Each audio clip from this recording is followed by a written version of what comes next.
Welcome to another lesson in Federal Civil Procedure. This video is part 2 of a two-part series on the law of preclusion. In the previous video, I covered claim preclusion, also known as res judicata.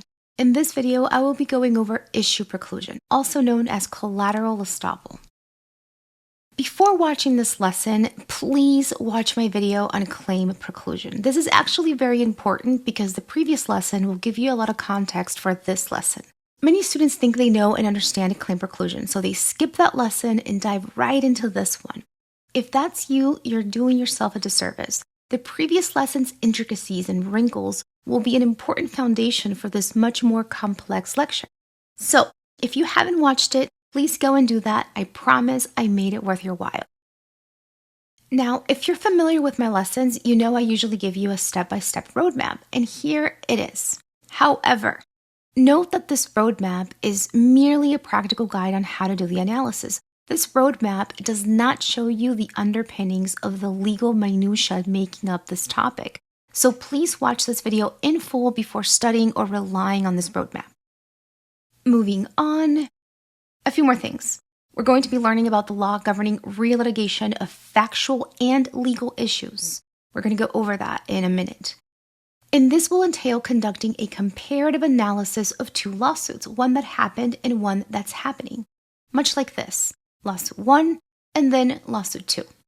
The point will be to check if issues in a previous lawsuit preclude issues in a current lawsuit from being re-litigated in court.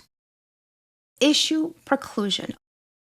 Issue preclusion is similar to claim preclusion, except that instead of barring an entire claim, it only bars previously litigated and decided issues from being re-litigated.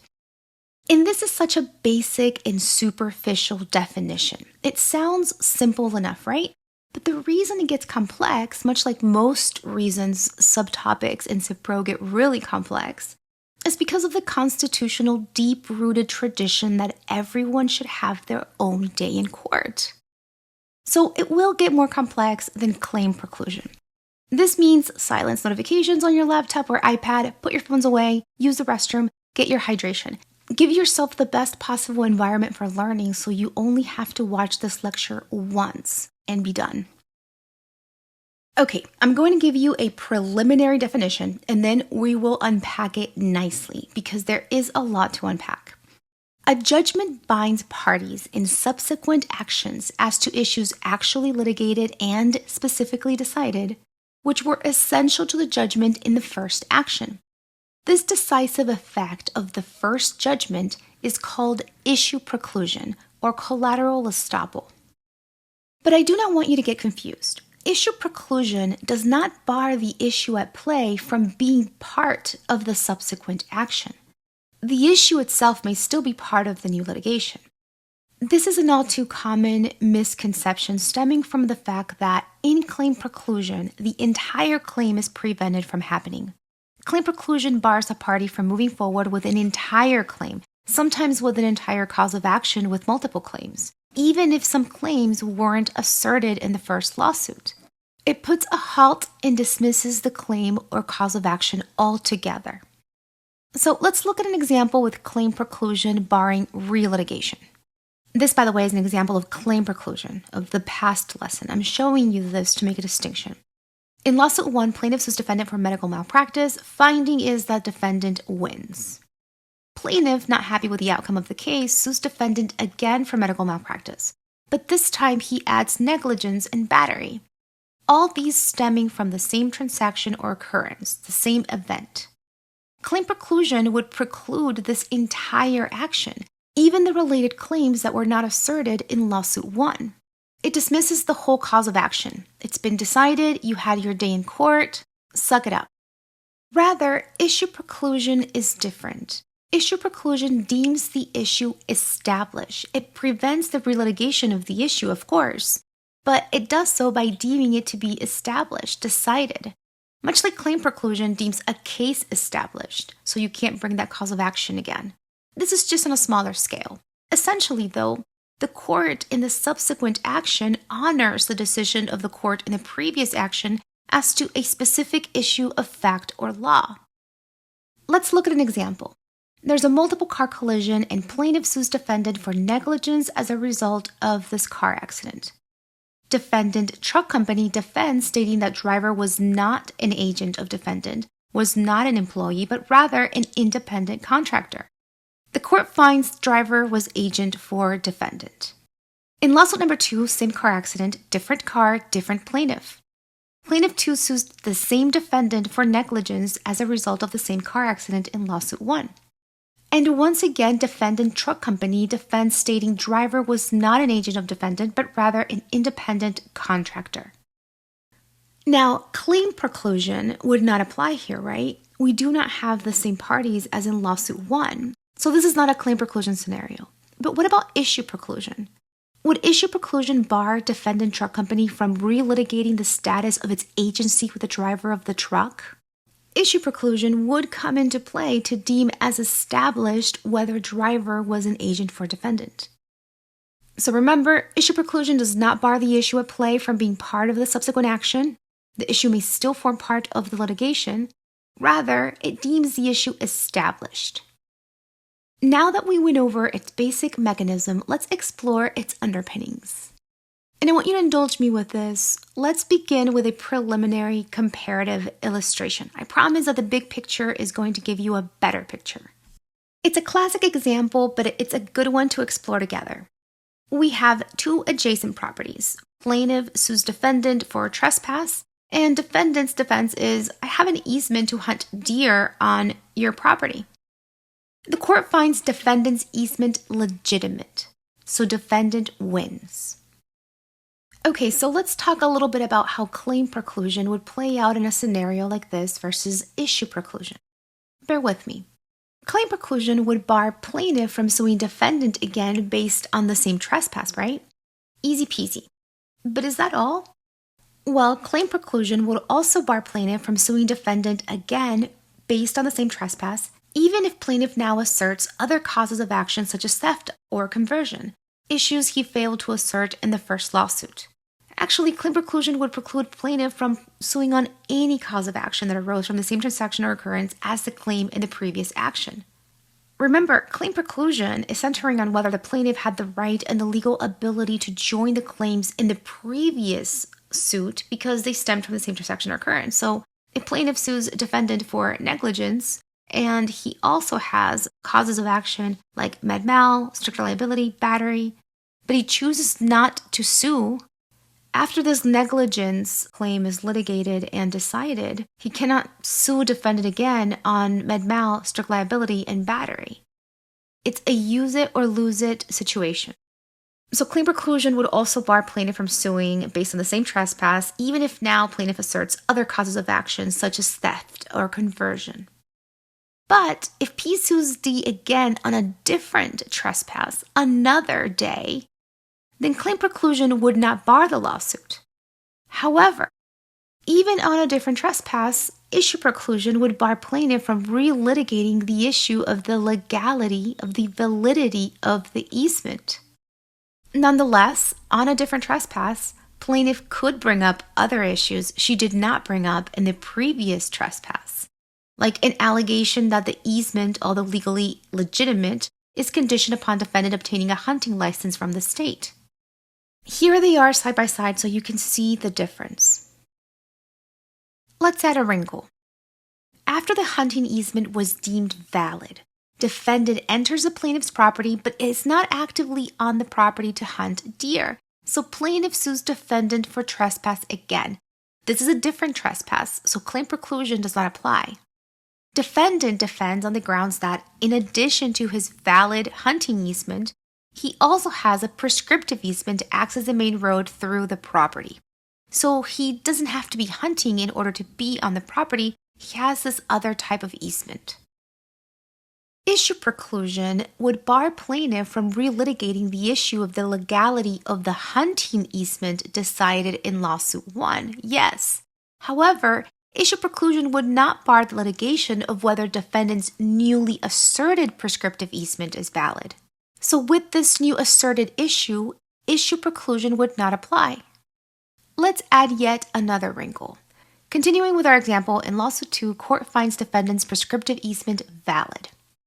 Thereafter, Peter plaintiff sells his property to Paola, and she does not want to honor the easement. Defendant enters the property, and Paola, new plaintiff, sues defendant for trespass. Defendant defends on the grounds that the property has a prescriptive easement to access the main road. Is she able to raise issue preclusion? That's going to depend on whether the situation meets the elements, which is coming soon. Stay tuned.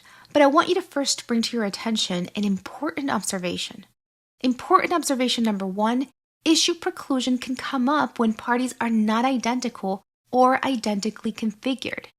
This matters because it broadens its reach. Many say issue preclusion is narrower than claim preclusion, but I think that's up for debate. One more crinkle. Defendant is accidentally shot in the arm inside plaintiff's property while plaintiff was hunting with friends. How can issue preclusion come up in this situation? Why is the issue of the validity of a prescriptive easement relevant in this case? Well, negligence requires the establishment of a duty of care, and to do so, one must determine the standard of care, and that is contingent on whether plaintiff was a trespasser or an invitee. That is how the validity of the easement is relevant. Did Dan, previous defendant now plaintiff, had a right to be in the property at the time of the incident? Which brings me to important observation number 2. Issue preclusion can present itself in a completely different cause of action and legal context. Claim preclusion precludes the claimant from asserting the same cause of action between the same parties and privies, identically configured as they were in the original suit. The same cause of action includes claims arising from the same transaction occurrence as the original claim, even if these were not asserted in the first action. That's claim preclusion. With issue preclusion, the issue is deemed established in the second, in the different or subsequent case, without the need to procure evidence. Therefore, what is precluded is the relitigation of that specific issue, not the assertion of claims arising from the same transaction and between the same parties. Yes, the steps. I'm sorry, I really needed to give you that baseline. But let me first make a quick distinction that will be important and helpful to your full grasp of this topic. There are 2 distinctions and classifications pertinent to the doctrine of issue preclusion. Issue preclusion where there is mutuality of parties, and issue preclusion with no mutuality of parties. We're going to start here. To start, we will only work with scenarios where there is mutuality of parties, the same parties. So when I go through the elements, I'm going to go through them with scenarios where there is mutuality of parties. After that, I will cover non-mutuality of parties. Mutuality, for the purposes of issue preclusion, looks like this. Same parties in lawsuit 1 as in lawsuit 2. They do not need to be configured the same way as in claim preclusion. So in this scenario, there is mutuality of parties, even though Dave was a defendant in the first lawsuit and now is the plaintiff in the second lawsuit. Yes, I'm getting there. Okay, step 0. Before analyzing issue preclusion, always check if claim preclusion bars any claim in the subsequent lawsuit. Do not for a minute think you're too smart for this step. So many students go on a long diatribe about issue preclusion to later realize they were presented with a claim preclusion problem. So do that first. Check. Step 1. Make sure you specifically identify the issues in the first lawsuit so you can compare them immediately to the subsequent lawsuit. Let's look at the scenario. In lawsuit 1, plaintiff sues defendant for breach of contract. Defendant defends citing lack of capacity when she entered the contract with plaintiff. And the court finds defendant did have capacity when she entered into the contract with plaintiff. Now, in lawsuit 2, we have the same contract, but a different breach. This time, though, defendant defends citing fraud during the formation of the contract. These 2 issues, the issue in lawsuit number 1 and the issue in lawsuit number 2, they're different than one another. Issue preclusion will not bar the issue in lawsuit 2 from being raised and litigated. Which leads me to a very quick detour. Does issue preclusion apply to issues of fact or issues of law? And the answer is both. What is the difference? Plaintiff sues defendant for negligence as a result of a car accident. Whether defendant ran a red light is an issue of fact. Whether, in running the red light, defendant breached her duty of care to plaintiff, that's an issue of law. It's a legal conclusion. So issue preclusion can apply to both types of issues, fact and law. Back from our detour, step 1 was make sure you specifically identify the issues in the first lawsuit so you can compare them immediately to the subsequent suit. So in our previous example, the issue in lawsuit 1 was whether there was mutual mistake in the creation of the contract. The issue in lawsuit 2 was whether there was fraud in the formation of the contract. These are two different issues. All right, we can now cross off step 1. Moving on to step 2. For each lawsuit, identify the parties and whether they're a plaintiff or a defendant. See here, in lawsuit 1, Donna was a defendant. In lawsuit 2, she's a plaintiff. Keep track of this beforehand. It will make your life simpler. Moving on to step 3. Jot down who is the one asserting estoppel and who is the party being estopped.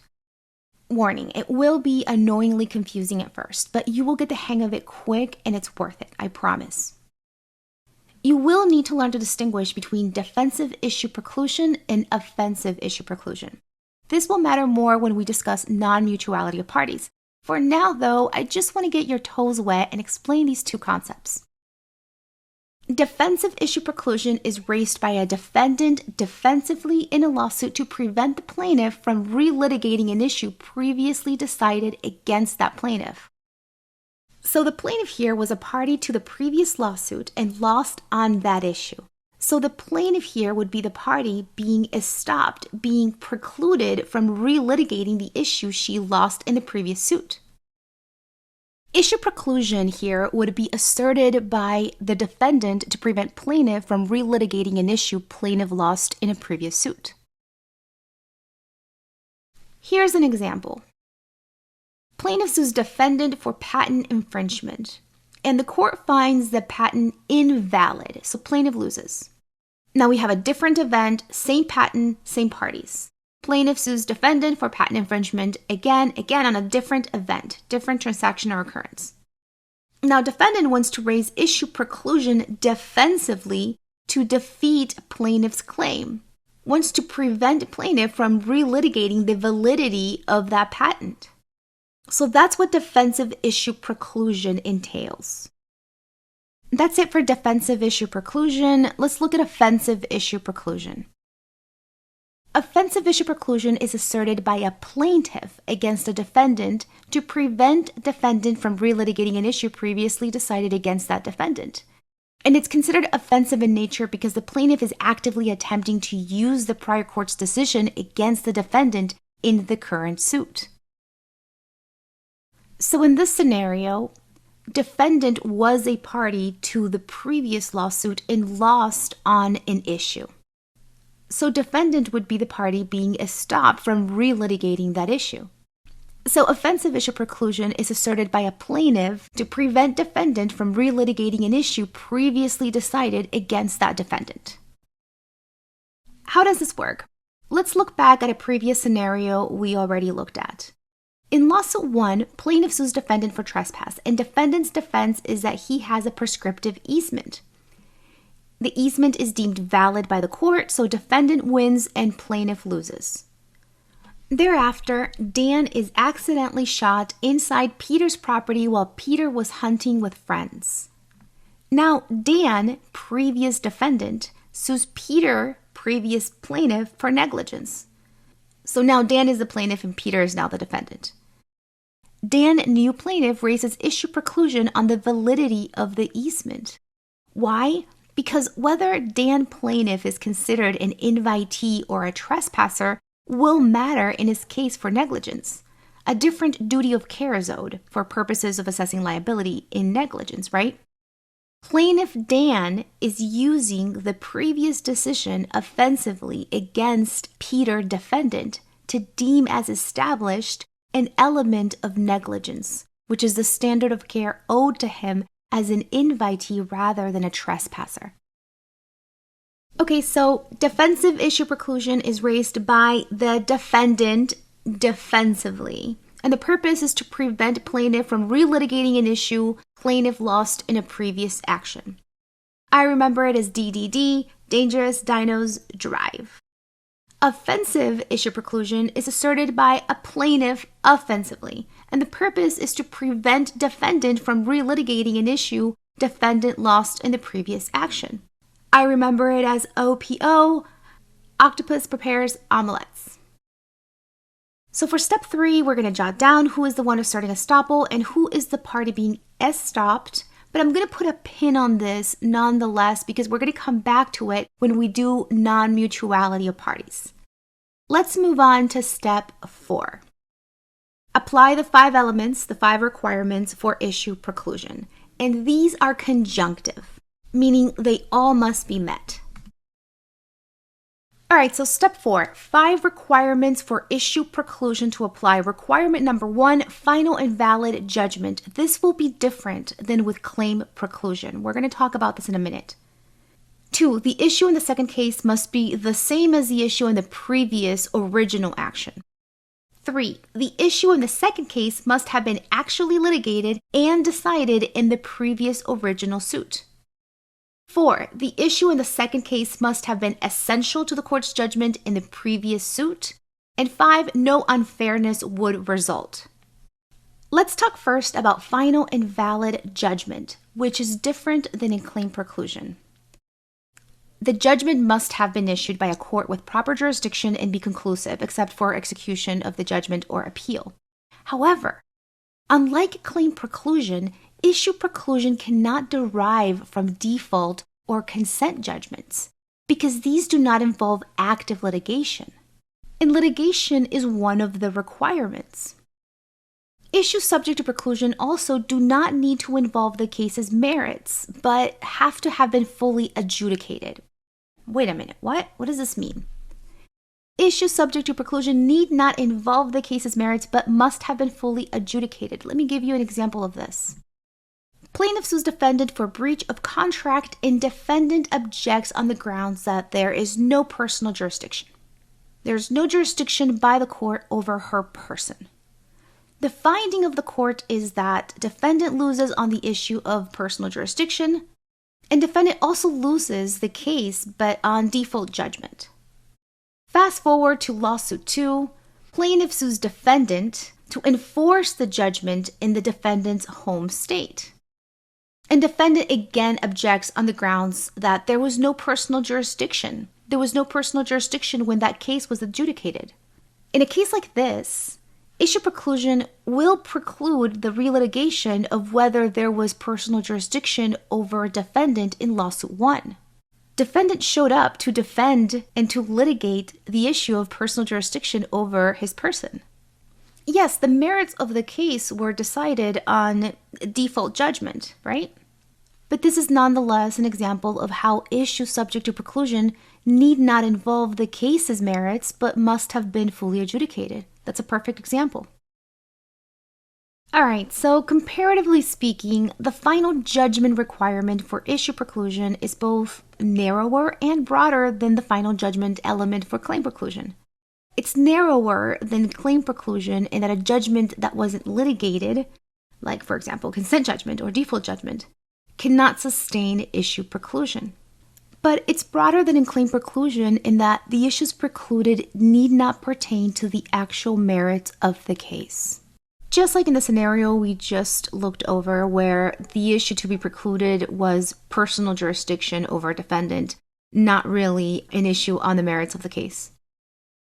Okay, so the judgment must have been issued by a court with proper jurisdiction and be conclusive. Unlike claim preclusion, issue preclusion cannot derive from default or consent judgments because these do not involve active litigation, and issues subject to preclusion need not involve the case's merits but must have been fully adjudicated. Done with element number 1, final and valid judgment. Let's move on to element 2. The issue in the second case must be the same as the issue in the previous case. Plaintiff sues defendant for breach of contract for delivering widgets that were fuchsia rather than pink as stated in the contract.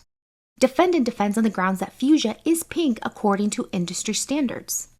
The court finds that fuchsia is pink according to industry standards, therefore there was no breach of contract on the grounds of wrong color. Fast forward to lawsuit number 2. Same contract, different breach, different transaction or occurrence. Plaintiff sues defendant for a breach of the same contract for delivering widgets that were fuchsia rather than pink as stated in the contract. And defendant defends on the grounds that fuchsia is pink according to industry standards. Does issue preclusion prevent the relitigation of whether fuchsia is pink according to industry standards? And the answer is yes. Issue preclusion would deem that issue established. It was established in lawsuit number 1. The finding in lawsuit 1, absent new evidence or new industry changes, has a decisive effect and therefore a preclusive effect in that same issue in lawsuit number 2. Let's add a wrinkle. Plaintiff sues defendant for breach of contract for delivering widgets that were fuchsia rather than pink as stated in the contract. Defendant defends on the grounds that fuchsia is pink according to industry standards.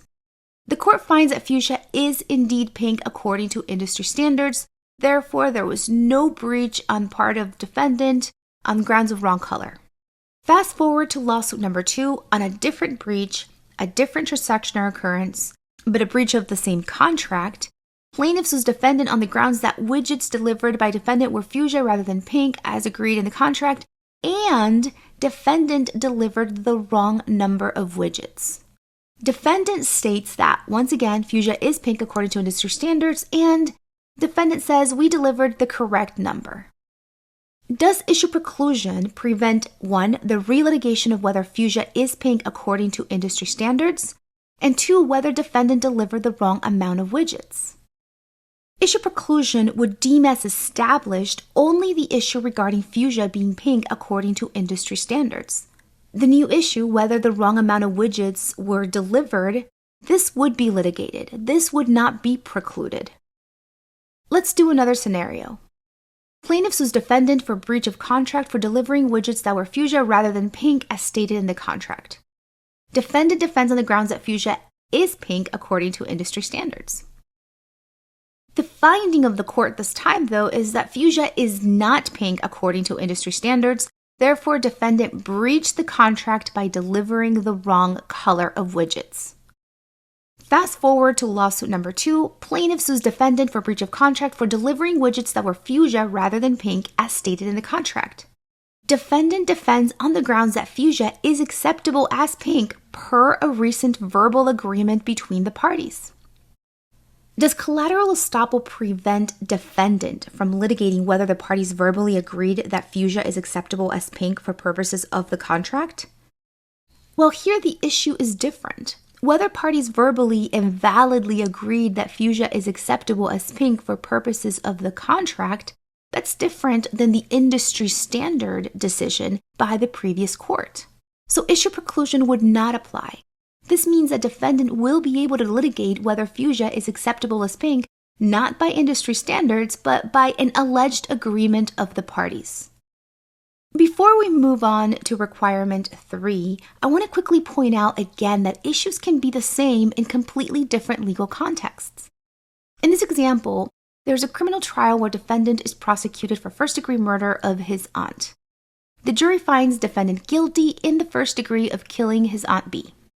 This same former criminal defendant, now convicted murderer, sues insurance company to receive the proceeds of life insurance his deceased aunt left him. And the insurance company wants to deny life insurance proceeds to defendant because of the rule where the beneficiary of life insurance proceeds, if murderer of the victim, cannot collect life insurance proceeds. Issue preclusion will stop former criminal defendant, now plaintiff, from relitigating the issue of his guilt, the issue of whether he murdered his Aunt B, the policyholder. So keep in mind that even though the legal context is completely different, the issue is substantially the same. The issue is identical. Also keep in mind that the burden of proof in the criminal trial was so much higher than it would be in a civil case.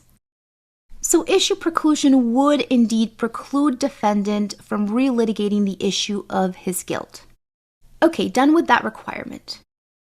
Moving on to requirement number 3. The issue in the second case must have been actually litigated and specifically decided in the previous original lawsuit.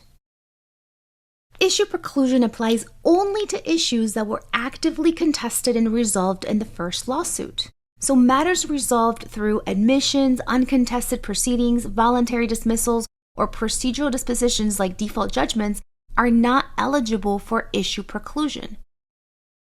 So let's talk a little bit more about what actually litigated means. Well, issues which were not contested in the lawsuit, even if these appear in the final judgment, are not considered litigated and will not sustain issue preclusion. If a defendant admits an issue in her answer or fails to contest an issue during trial, the issue is not considered litigated and cannot sustain issue preclusion. But I want you to distinguish. A judgment that is entered via summary judgment or by judgment as a matter of law may qualify for issue preclusion if this motion was contested. The key word here being contested, litigated. And I want to point out an important distinction with claim preclusion, the topic in the previous lesson. With claim preclusion, the claims need not have been litigated, not even asserted, remember? So long as they stemmed from the same transaction as the claim that was asserted, these claims are barred from being asserted again in a cause of action arising from the same events and between the same parties. Issue preclusion focuses on a specific issue that was actually litigated and specifically determined in the original lawsuit, and that is relevant in a subsequent lawsuit based on different events. The actual litigation of the issue to be precluded in a subsequent suit is extremely important. I can't stress this enough. If an issue was not actually litigated, the policy of fairness and due process will outweigh the policy of finality of judgment. Okay, but the third element has really two parts. The issue must have been actually litigated and specifically decided. And it's important to note that the issue need not just be decided, but specifically decided. Let's look at an illustration. Plaintiff sues defendant for breach of contract for delivering teal-colored widgets rather than the agreed-upon blue. Defendant defends on the grounds that the color clause of the contract is invalid due to mutual mistake, and defends on the grounds that teal is considered blue according to industry standards. The finding is a general verdict in favor of defendant, so defendant wins. Fast forward to lawsuit number 2, different year, different transaction or occurrence. Plaintiff sues defendant for breach of the same contract for delivering teal-colored widgets rather than the agreed-upon blue. Defendant defends on the grounds that the color clause of the contract is invalid due to a mutual mistake and that teal is considered blue according to industry standards. Does issue preclusion prevent the relitigation of whether there was mutual mistake in the color clause of the contract? What about the relitigation of whether teal is blue per industry standard? And the answer is no. Issue preclusion will not preclude the relitigation of either of these issues. Why? Because we do not know which one was a decisive issue in defendant's victory over the case. The verdict was general and did not specify if defendant won because of the mutual mistake issue or because teal is considered blue according to industry standards. These issues were litigated and decided, but they were decided in a general verdict rather than specifically. We have no way of knowing which one was the decisive issue in defendant's victory over the case. Which leads me to element 4. The issue in the second case must have been essential to the court's judgment in the previous lawsuit. For an issue to have a preclusive effect, its resolution must have been essential to the judgment in the earlier case. Why do you think that is? Why is that required? Because if the issue was not critical to the outcome, the losing party may not have had sufficient motivation to contest it thoroughly. Only issues essential to the outcome of the first case can be precluded. Findings that were not critical to the judgment or that addressed alternative theories are not binding in subsequent cases. For example, if a judgment relies on multiple independent grounds, which we're going to talk about in a minute. So, ask if whether a different decision on the issue would have altered the outcome. If yes, then it was essential to the judgment. If the answer is no, then the issue was not essential and does not carry preclusive weight. If it is uncertain whether an issue was critical to the judgment, it cannot be given preclusive effect either. Let's look at an example. Plaintiff sues defendant for medical malpractice, alleging defendant was drunk during surgery and that he left a surgical tool inside patient. The court finds in favor of plaintiff, and defendant is liable for medical malpractice. The court found that defendant was indeed drunk, but defendant did not leave a surgical tool inside patient. In a subsequent lawsuit, can this issue be given preclusive effect? Why or why not? And the answer is no, because it wasn't necessary to the outcome of the case. Let's ask the question, would a different decision on the issue have altered the outcome? Well, no. Doctor was already found to have been drunk and liable for medical malpractice. If the court had found that doctor left a surgical tool inside the patient, it would still be the same outcome. So this issue wasn't necessary to the outcome of the case, and therefore it does not support issue preclusion. What happens when the court decides a case on multiple independent grounds? What would that look like? Plaintiff sues defendant for breach of contract for delivering teal color widgets rather than the agreed upon blue. Defendant defends on the grounds that the color clause is invalid due to a mutual mistake and teal is considered blue according to industry standards. The court finds the color clause invalid due to mutual mistake and it finds that teal is considered blue according to industry standards. So the court finds in favor of defendant. Plaintiff loses. Fast forward to lawsuit number 2. Plaintiff sues defendant for breach of the same contract for delivering teal-colored widgets rather than the agreed-upon blue. Defendant defends on the grounds that the color clause is invalid due to mutual mistake and that teal is considered blue according to industry standards. Does collateral estoppel prevent the relitigation of whether there was mutual mistake in the color clause?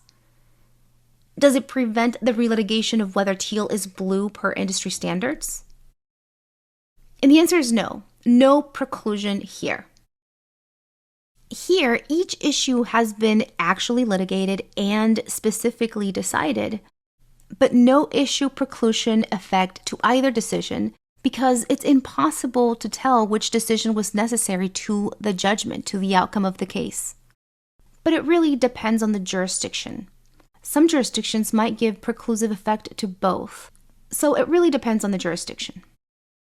All right, so that's it for the issue in the second case must have been essential to the court's judgment in the previous original suit. Moving on to element number 5, no unfairness would result. For this element, I want you to consider the following factors. Consider whether the estopped party, the bound party, had a comparable incentive to defend the original proceeding. Consider whether the estopped party had the means to properly defend the original proceeding. Whether the second case offers any new procedural opportunities. Also consider whether controlling facts or legal principles have significantly changed since the first case, and whether other special circumstances warrant an exception to the normal rules of preclusion. All right, guys, that's it for the 5 elements. We did it. So now that we've talked about issue preclusion, where there is mutuality of parties, and we've gone through the explanation of the elements, let's talk a little bit about issue preclusion when there is no mutuality of parties. So we are right here. Non-mutuality of parties. I promise this won't be as painful as it sounds. Let's go. For the purposes of issue preclusion, mutuality looks like this. Same parties in lawsuit 1 and in lawsuit 2. So in lawsuit 1, Dave is a defendant and Dave is a plaintiff in lawsuit 2. So this still counts as mutuality of parties. They need not be identically configured as they do in claim preclusion. And this is what non-mutuality of parties looks like. Here we have different plaintiffs. Plaintiff 1 in lawsuit 1 and plaintiff 2 in lawsuit 2. So as you already know, claim preclusion has a same party requirement and requires for the parties in the subsequent lawsuit to be in the same configuration as in the original suit. Issue preclusion may bind a person or entity who was a party to the first lawsuit, even though the opposing party in that lawsuit was different from the opposing party in the current lawsuit. And this is where non-mutuality of parties comes into play. Non-mutual issue preclusion supports allowing a new party to invoke issue preclusion against a party who litigated and lost on an issue in a prior action. But doesn't this raise a due process issue? What happened to the whole historic tradition that everyone should have their day in court? Well, this is still true. The general rule is that if the party bound by the previous court's decision had its day in court, then due process is not offended. So look at the scenario here. We have a multiple car collision, plaintiff sues defendant 1, and plaintiff wins against defendant 1 on the issue of duty of care. On the same multiple car collision, we have the same plaintiff trying to sue a second defendant who was also involved in that multiple car collision. And plaintiff wants to use that decision from lawsuit number 1 against defendant 2. This would not be allowed because the party to be bound, defendant 2 here, did not have his day in court. So this in general would not be allowed. Determining whether a bound party had his day in court and whether due process principles are offended will be contingent on who is the party asserting estoppel and who is being estopped. Remember step 3?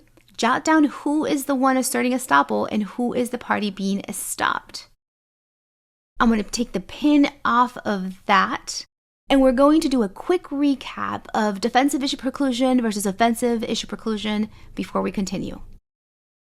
Defensive issue preclusion is asserted by a defendant defensively in a suit to prevent the plaintiff from relitigating an issue previously decided against that plaintiff.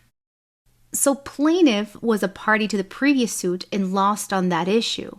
Plaintiff would be the party being estopped, would be the party being bound. Defensive issue preclusion is asserted by a defendant to prevent this plaintiff from relitigating the issue she lost in the previous suit. Offensive collateral estoppel is asserted by a plaintiff in a suit to prevent a defendant from relitigating an issue previously decided against that defendant. The defendant here was a party to the previous suit and lost on an issue. So defendant here would be the party being estopped, the party being bound.